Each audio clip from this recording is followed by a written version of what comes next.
Hello friends, I am Aprati. Welcome back to our channel plant से space. Mandarin, जिसको हम mandarin या Chinese orange के नाम से भी जानते हैं, छोटी छोटी नारंगी होती हैं और इसके बारे में हमने पहले भी वीडियो शेयर किया हुआ है। तो वो आपने अभी तक पॉट वाले प्लांट्स में देखी थी, आपसे शेयर किया था। आप डिस्क्रिप्शन बॉक्स में वीडियो चेक कर सकते हैं। तो उसमें क्या है, पॉट में ये प्लांट लगे हुए होते हैं और बहुत छोटी छोटी नारंगी इस पर आती हैं। छोटे छोटे संतरे लगते हैं ये देखने में, तो बहुत प्यारे लगते हैं, इसीलिए इसको ऑर्नामेंटल ऑरेंज के नाम से भी जानते हैं। लेकिन आज हम आपको दिखाएंगे कि इसके बड़े पेड़ भी बन सकते हैं अगर आप इसकी केयर अच्छे से करें, ज़मीन में लगाएं। तो आज हम आपको पहले तो दिखाएंगे ज़मीन में लगी हुई चाइनीज़ ऑरेंज, जिसको मंदारिन या मैंड्रिन भी कहते हैं और ये ऑर्नामेंटल प्लांट कहलाता है। वैसे इसका यूज़ भी हमने आपको दिखाया हुआ है, क्या यूज़ है इसका।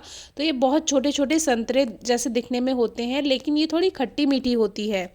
और ये नींबू नहीं है, सिट्रस फैमिली में बहुत से प्लांट्स होते हैं जिसमें नींबू, मौसमी, नारंगी, चकोतरा, जिसको पोमेलो भी कहते हैं, इस तरह से बहुत सारे फल आते हैं। इसके अलावा नींबू में ही इतनी वैरायटी होती हैं, लेकिन फिर भी ये नारंगी में आती है तो ये देखने में प्यारी लगती है क्योंकि ये कलरफुल होती है।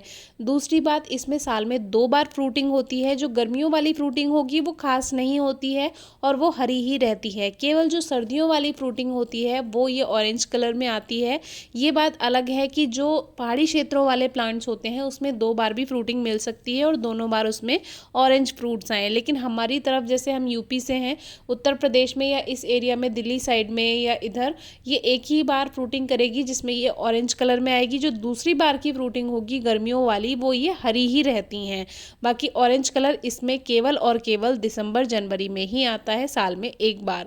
तो अब ये पकने को हैं। अभी जैसे ये हरेपन से ऑरेंजनेस की तरफ जाती हैं, ऑरेंज कलर में आती हैं, तो ये थोड़ी खट्टी रहती हैं। लेकिन जैसे जैसे ये और पकती जाती हैं, इसमें थोड़ी सी मिठास भी बढ़ती जाती है। तो एक तरह से ये खट्टी मीठी होती हैं। अभी ये ज़मीन में लगा है तो काफ़ी बड़ा वृक्ष बन चुका है, स्टेम भी हेल्दी है, तो ज़मीन में लगाते हैं तो बड़ा पेड़ बन सकता है, छाया भी देगा और फल भी देगा। और अगर पॉट में लगाएंगे तो वो वैसे भी अच्छा लगता है। और यहाँ पे एक बुलबुल बैठी हुई थी, बहुत प्यारा ये बोल रही थी, एक तरह से गा रही थी गाना, बहुत प्यारी लग रही थी। हमने आपको पहले भी बताया है 2 तरह की बुलबुल, एक रेड बिस्किट बुलबुल और एक रेड वेंटेड बुलबुल। उसमें जो बिस्किट वाली होती है उसमें थोड़ा सा वाइटनेस होती है और इसमें जो है ये ब्लैकनेस होती है। तो इस तरह से आप इसको डिफरेंस कर सकते हैं दोनों में। अब ऑर्नामेंटल ऑरेंज के यानी मंदारिन के पेड़ के ही पास एक और पेड़ लगा है जो कि है चकोतरे का, जिसको इंग्लिश में हम पोमेलो कहते हैं। तो यहाँ पे ये काफ़ी बड़े बड़े पोमेलो लगे हुए हैं और इस तरह की फ्रूटिंग देखना मुझे बहुत ज़्यादा पसंद है क्योंकि एक तो ये ऑर्गेनिक है, कोई केमिकल नहीं है, कोई पेस्टिसाइड नहीं है, नेचुरल इसमें ग्रोथ हो रही है और नेचुरल ही फ्रूटिंग हो रही है, बिना किसी इसमें दवाई वगैरह के। और बहुत अच्छा लग रहा था देखने में, इतने बड़े बड़े चकोतरा जिसको कहते हैं, अगर आपने देखा हो पहाड़ी क्षेत्रों पे आपने ज़्यादा देखे होंगे ये।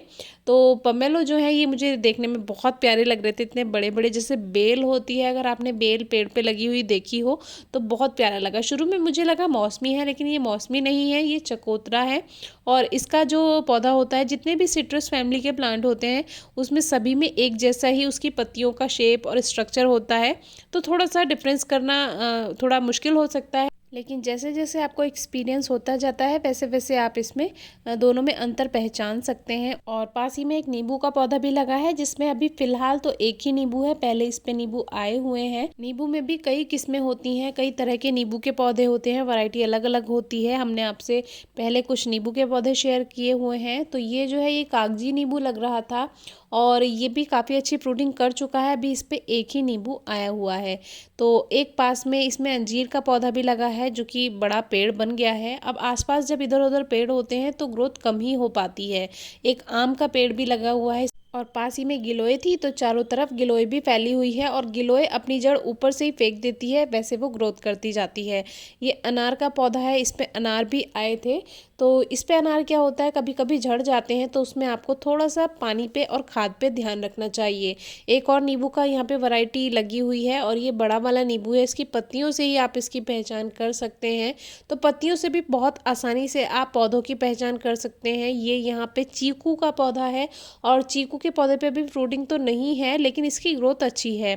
अब क्या है, यहाँ पे बहुत ज़्यादा केयर नहीं हो रही है, लेकिन जो वृक्ष बन चुके हैं वो तो अपने आप ही ग्रोथ करते जाते हैं। लेकिन अगर आप इन जैसे पौधों की केयर अच्छे से करेंगे तो आपको अच्छी फ्रूटिंग सीजन में ज़रूर मिलेगी। तो यहाँ पे एक अमरूद का पौधा भी है, फिलहाल अमरूद इस पे नहीं है, और पास ही में है एक शहतूत का बड़ा वृक्ष। तो इस तरह से चारों तरफ यहाँ पे फलों के पौधे लगे हैं, कोई एक्स्ट्रा केयर नहीं की जा रही, फिर भी ग्रोथ अच्छी है। जब हम ज़मीन में पौधे लगाते हैं तो कम केयर में ही काफ़ी अच्छा रिजल्ट मिल जाता है। मुझे ये देखने में बहुत अच्छे लगे, थोड़े डिफरेंट थे, और मैंने फर्स्ट टाइम मंदारिन का इतना बड़ा प्लांट देखा था जो अभी वृक्ष है। तो आप भी ज़मीन में लगा सकते हैं पौधे और कम देखभाल में ज़्यादा अच्छा रिजल्ट पा सकते हैं। फिर भी अगर कोई क्वेरी है, क्वेश्चन है तो ज़रूर पूछिएगा। Thank you.